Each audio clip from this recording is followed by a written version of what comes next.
Fear of missing out, body pressure, overexposure.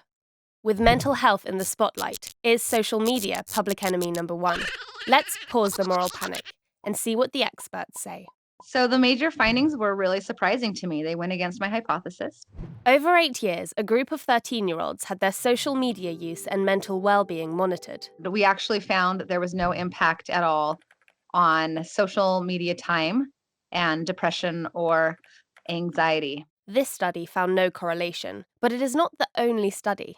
And what we found was that adolescents who used higher levels of social media, so this is based on the amount of time per day that they spent on social media, that they had lower levels of well-being. So they were less happy and they had more social and emotional difficulties. You could have two people and they both spend the exact same amount of time on social media. Let's say the first person has really great experiences, right? Really good connections. They leave feeling really happy.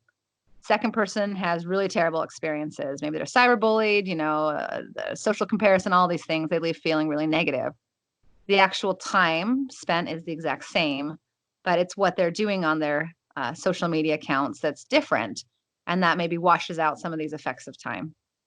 So the question is less about screen time and more about what we do with that screen time. Here, the research is much more sparse. So one of the easiest ways to kind of turn some of this negativity around is to become an active user of social media. Passive use, which is how most people use social media, is where you literally just scroll, and you're like, oh my gosh, it's been 3 hours. Where's my life gone, right?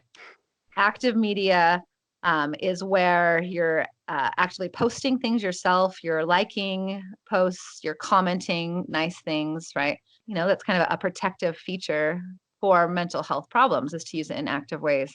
Simple enough. But what do we do about others online? Social media is filled with trolls and cyberbullies. It's also filled with influencers who can set unrealistic standards of lifestyle or beauty. Human beings have always created idealized images of human behavior.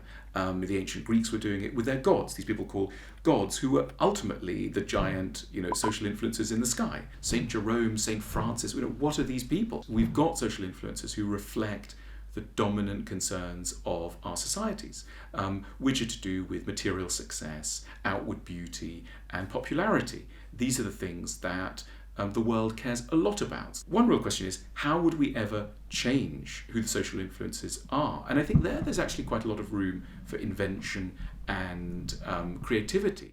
Meet Teresa Lola. She's behind a social media campaign where people share their mental health journeys through poetry. I think that social media and mental health have it's a very interesting conversation between the two, because I don't think that social media necessarily causes mental health issues, but I think it can exacerbate the issue. It's a platform that, has its controversies for sure, but it's a platform that can be very helpful when used right. It allowed us to reach as many young people as possible. So it was a platform that we felt it would be important to kind of change the narrative of the use of social media in relation to mental health and show the ways it can be used to share positive things. In line with this, Instagram is thinking about something quite radical, making likes invisible to all but the publisher. The goal is that we really want to depressurize the experience of Instagram. We want to move away from an area of social comparison to back where people are using Instagram the way it was originally intended to be, where they were posting things for them. But are there people who won't be happy with this decision? I think that you're never going to make everyone happy. And I think that we are increasingly putting the well-being of our community even ahead of business reasons. We'll see what this does, but at the end of the day, keeping young people safe and supported on our platform is of utmost importance to us.